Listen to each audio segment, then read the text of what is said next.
Welcome to Module 4. In this module, we're going to look at the economic impacts of the AfCFTA. Contrary to the last one, this module is much shorter, but it doesn't mean it's less important. In terms of the learning objectives, I would expect that by the end of this module, you would be able to first explain the potential welfare gains and losses arising from the AfCFTA. Second, identify the vulnerable groups affected by the AfCFTA and discuss policies to mitigate the losses. Third, assess the likely effects of the AfCFTA on industrialization prospects in Africa, focusing on small and medium enterprises in particular. And finally, understand how the AfCFTA could affect Africa's women. Let us start with an assessment of the welfare effects of the continental free trade area. The basic theory that explains the welfare impacts of the formation of a trade bloc goes 60 years back to Weiner 1950, whose seminal work is still a reference in this area. Weiner suggests that the welfare effects of preferential trade agreements, whether a free trade area or a customs union, can be analyzed in terms of two effects: trade creation and trade diversion. Let me explain to you what each of these concepts means. Trade creation refers to the increase in trade due to FTA-induced trade liberalization. As tariffs are cut, the border prices of imported goods fall, allowing consumers to buy more. Moreover, as protection falls, import substitution declines and resources flow to their most efficient uses. The combined effect of these changes is to cause consumer surplus, a measure of how much better off consumers are, to increase.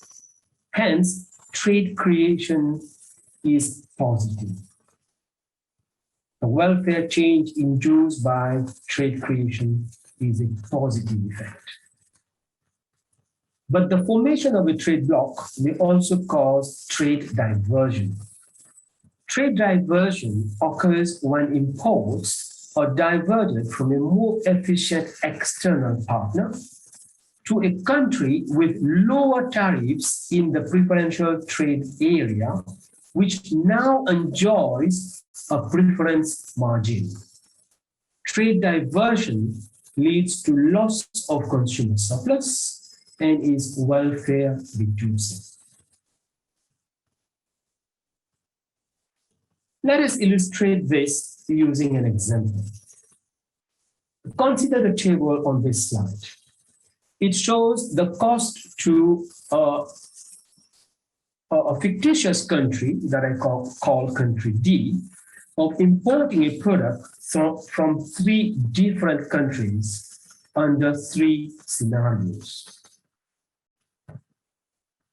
Under free trade, so we have here a situation where if you import the cost without, the first column is cost without tariff. The second column shows the cost of importing the product with a 50% tariff imposed across all countries. And the third column shows the situation where country D forms a preferential trade area with country B and eliminates all tariffs on imports from country B. So now we see, for example, that you can import the product at $20 from country A, at $24 from country B, and $30 from country C. So you can see from the data that is being provided here that country A is the lowest cost supplier. Now, if you have a 50% MFN tariff imposed across all three countries, the cost of importing the product from each of those countries are shown in the second column here. Okay, so the cost of importing from country A becomes 30, the cost of importing from country B is 36, and the cost of importing from country C is 45. Now, if you form a PTA with country B and eliminate all tariffs on imports from country B, it means you can import the product now duty-free from country B at a cost of 24, whereas you maintain the tariffs that you had initially on countries A and C. And therefore, the cost of importing from those two countries are $30 and $45 respectively. So what do these figures suggest? Under free trade, that is, if there were no tariffs, country D would import from country A, which is the most efficient producer of all three countries. If a 50% MFN tariff was imposed, country D would still import from country A, as you can see from the seventh. Now let's consider what happens if country D forms a PTA with country B and eliminate all tariffs on imports from B while retaining them on the other countries.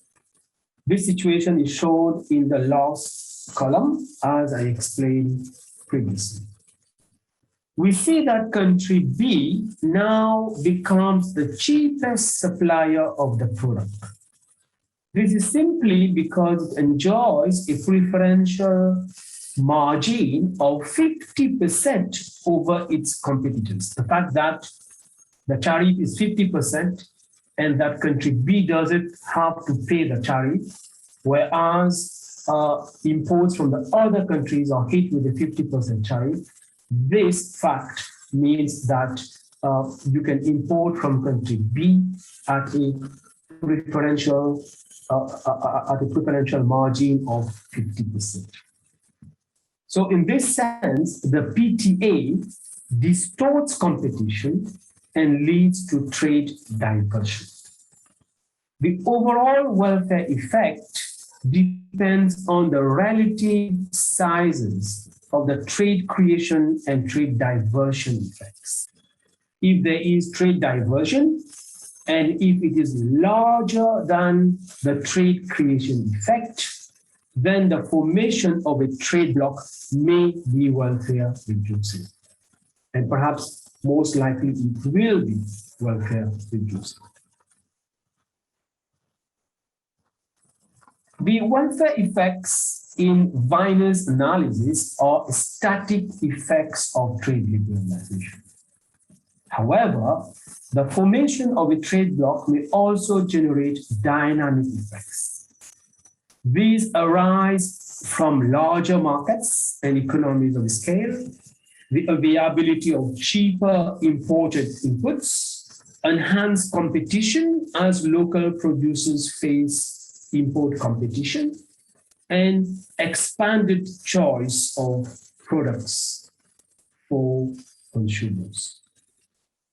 Moreover, high rates of protection, that is excessive tariffs, cause resources to be diverted into the more lucrative import competing industry and away from the export sector. In this sense, trade liberalization, whether induced by a preferential trade area or unilaterally, reduces the anti-export bias and stimulates exports. Dynamic effects occur over the long term and are harder to that irrespective of trade diversion, if any, the broader economic effects of a PTA may well be positive and large. I think it's important that we keep this point in mind as we consider later in this module the economic impacts of the AfCFTA. This has a hopeful message for Africa. In fact, intra-Africa trade is likely to get a boost from trade liberalization as AfCFTA commitments are implemented. And since such trade is known to be intensive in manufacturers, the AfCFTA can be a boon for industrialization in Africa as the continental free trade area stimulates manufacturing activity.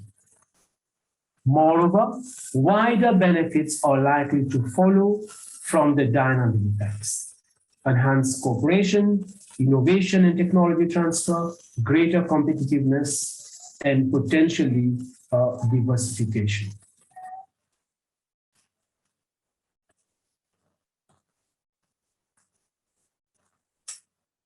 On this and the next two slides, we focus on some economic effects of the AfCFTA.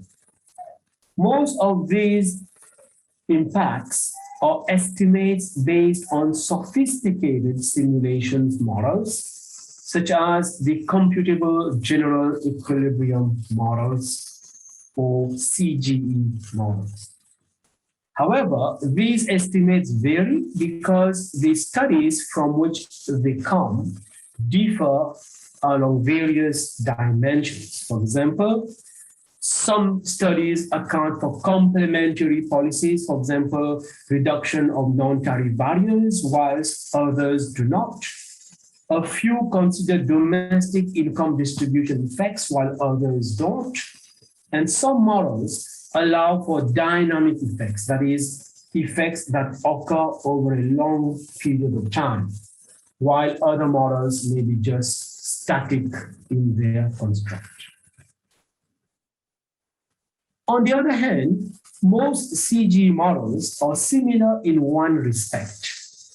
They tend to focus on goods only because tariffs are more easily quantified than non-tariff barriers. More importantly, most CG models, and in particular the ones that we are going to look at, do not consider services trade liberalization. So I hope you keep this in mind. It means that these models are not perfect. They have made several shortcomings, and the fact that services trade liberalization is not considered means that any welfare effects that these models generate will be underestimated. So despite these variations, there appears to be broad convergence on the potential effects of the AfCFTA. First, most studies suggest that the welfare gain is on average about 2% of GDP. 2%. This is a rather small figure. Second, most, if not all countries would gain from the AfCFTA. This is a positive outcome. An early study of the potential welfare effects of the AfCFTA is by a pair of economists based at the Economic Commission for Africa. Mever and Karimli, and this study dates back to 2013, they examined the impact of a continental FTA, assuming full as opposed to 90% trade liberalization.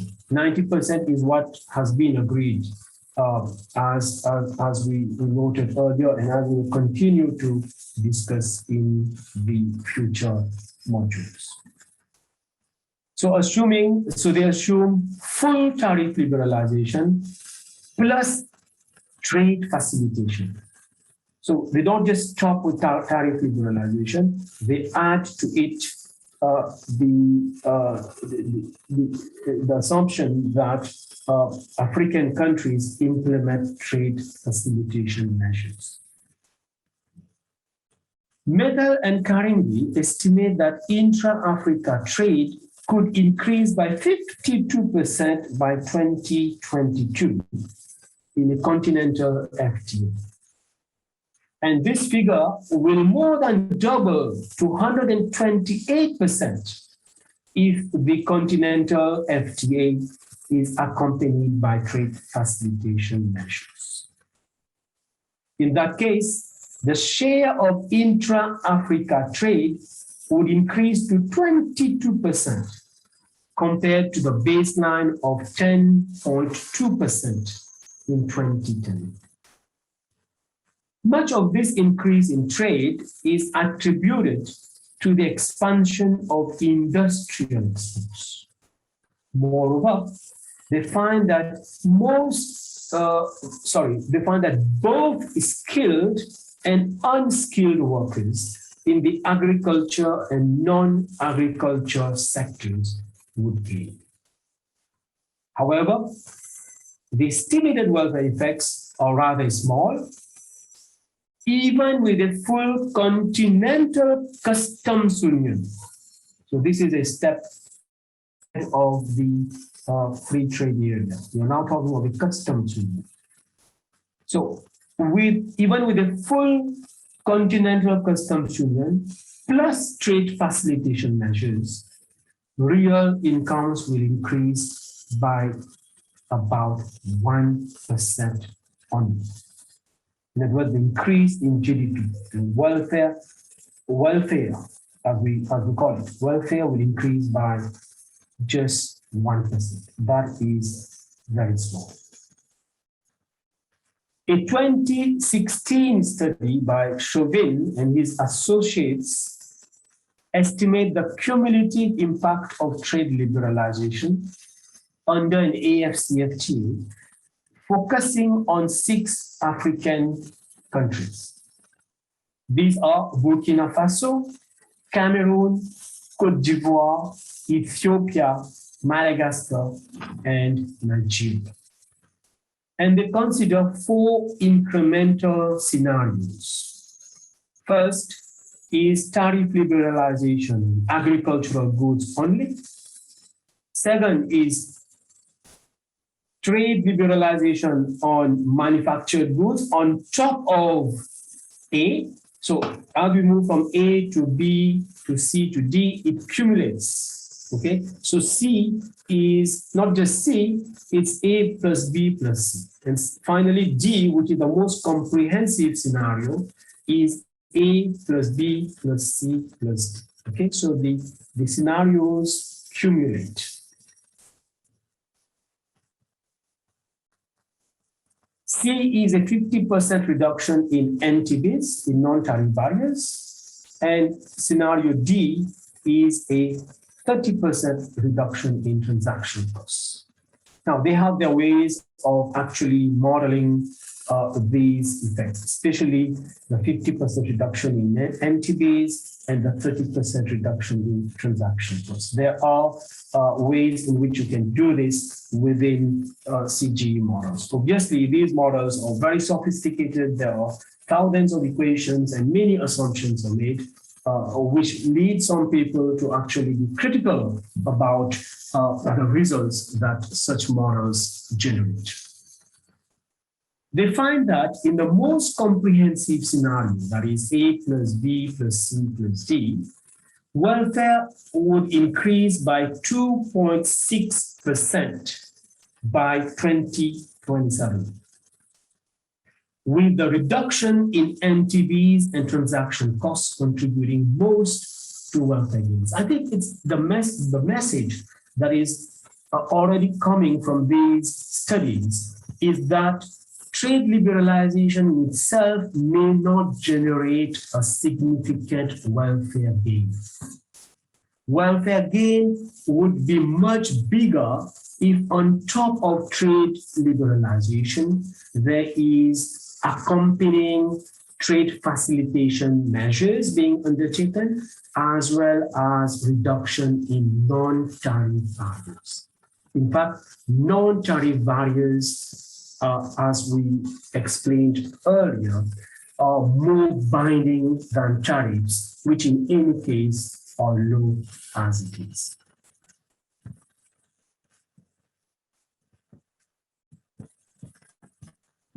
A more recent study by the Economic Commission for Africa, which dates to 2018, assesses the impacts of trade liberalization under various AfCFTA scenarios. The study finds that GDP would increase by about 1% and exports by 3%. Intra-Africa trade is estimated to rise by up to 25% by 2040. This is a modest and more realistic figure compared to the original estimates of Nether and Caribbean. A positive result is that small economies could gain most, in fact, while the loss of tariff revenue would be rather small. So I think that's a positive outcome. The last study we will consider is by Abrego and his associates at the IMF. These economists estimate the welfare effects of full tariff liberalization and a partial reduction in non-tariff barriers under the AfCFTA on 45 African countries. Like most previous studies, they assume no services trade liberalization. They find that the welfare gains from tariff liberalization alone are very small, actually close to 0%. The gains are actually estimated at 0.05%, which is very, very small. However, when they add a 35% reduction in NTBs, the increase in welfare swells to 1.7%, and the effect increases with the percentage reduction in NTBs. So as the percentage reduction in NTBs gets bigger, the welfare effect also gets bigger. The study finds that all countries gain from trade liberalization, even if not equal.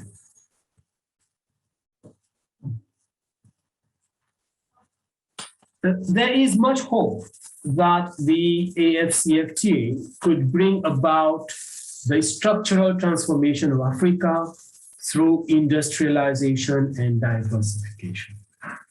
This expectation is, to a large extent, based on the observation that manufactured goods make up 36% of intra-Africa exports compared to just 24% of African exports to the rest of the world, a result that we noted earlier. Let us consider why the AfCFTA could be a springboard for Africa's industrial development. First, trade liberalization under the AfCFTA can stimulate the development of small and medium enterprises in the manufacturing sector. Second, the AfCFTA agreement includes several provisions that support the AU's Accelerated Industrial Development of Africa Action Plan, in short, the IDA Action Plan. Thus, implementation of the AfCFTA can go hand in hand with the implementation of the IDA action plan, and they can actually support and complement each other and create a virtuous loop. Third, the protocol on trade in services can help boost intra-Africa services trade as well as merchandise exports by enhancing competitiveness of inputs and services. Let us recall that goods incorporate as much as 50% of services. So a boost to services trade can also stimulate trade in merchandise trade, goods trade. Fourth, the complementary protocol on the free movement of persons can help catalyze opportunities through a better flow of skills and capital across the continent. And finally, but certainly not the least, the forthcoming protocols on investment, on competition, on intellectual property, and on e-commerce can provide added stimulus to industrial development. Indeed, simulation studies confirm the AfCFTA's potential impacts on industrial output in Africa. For example, the ECA 2018 study suggests that the increase in intra-Africa trade under the AfCFTA is most pronounced in industrial sectors.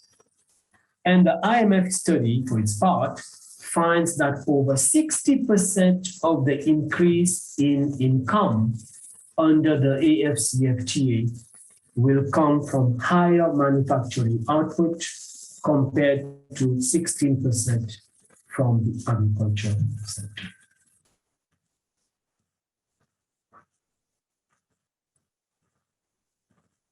Trade agreements are known to generate gains as well as losses. Thus, while the AfCFTA may entail aggregate welfare gains, some groups may incur adjustment costs as resources are reallocated across sectors. For example, from import competing industries to expanding export sectors, which means import competing industries lose while the export sector stands to gain from trade liberalization under the AfCFTA. However, there are reasons to believe that AfCFTA-induced adjustment costs will be rather small. First, intra-Africa trade is generally a small proportion of a country's trade. Hence, the exposure is low. Second, much of intra-Africa trade takes place through REC-level FTAs, where tariffs are already low.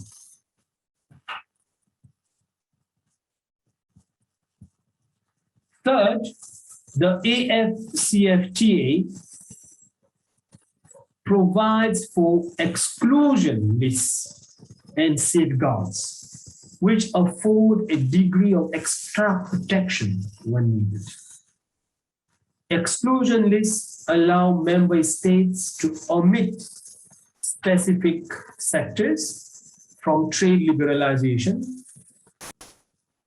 or allow longer periods to implement trade liberalization commitments.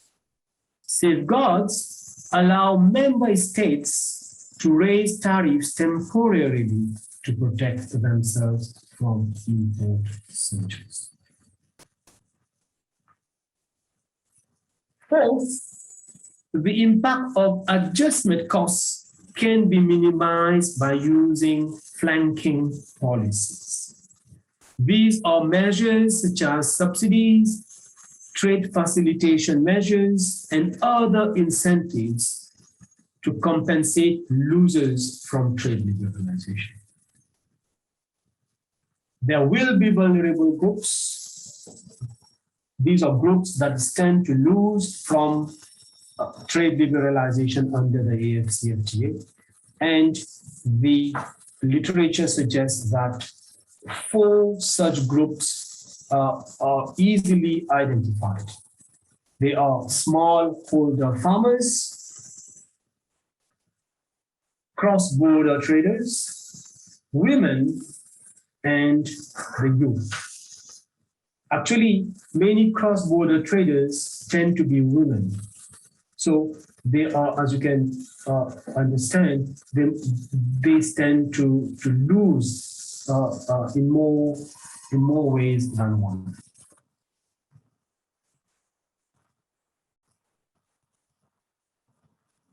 To conclude this module, let us note that the welfare estimates of the AfCFTA are likely to be underestimated, as I mentioned at the outset, since simulation studies typically do not include services as well as agreements in the areas of investment, competition policy, IPR, and e-commerce, all of which can and actually do support trade. Nevertheless, some of the forecasted outcomes are encouraging.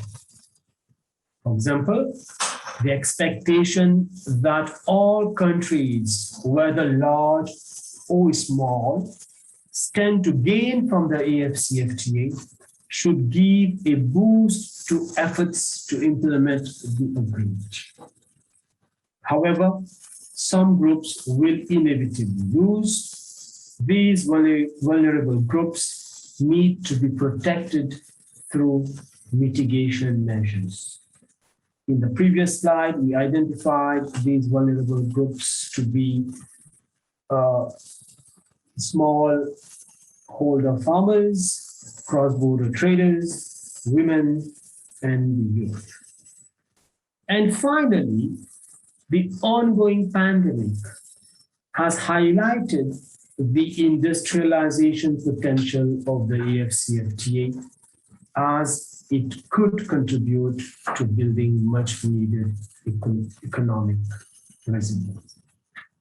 The pandemic also casts much doubt on the validity of the impacts we reviewed in this module. Remember, most of the studies reviewed were undertaken before the pandemic happened. Okay, so they didn't allow for COVID-19. And the results that they generate obviously need to be taken with a large dose of skepticism in light of the ongoing pandemic. So, for example, the Medal and Karingi study suggests that intra-Africa trade will likely increase by 52% by 2022. 2022 is next year, okay? And I think this result will simply not happen.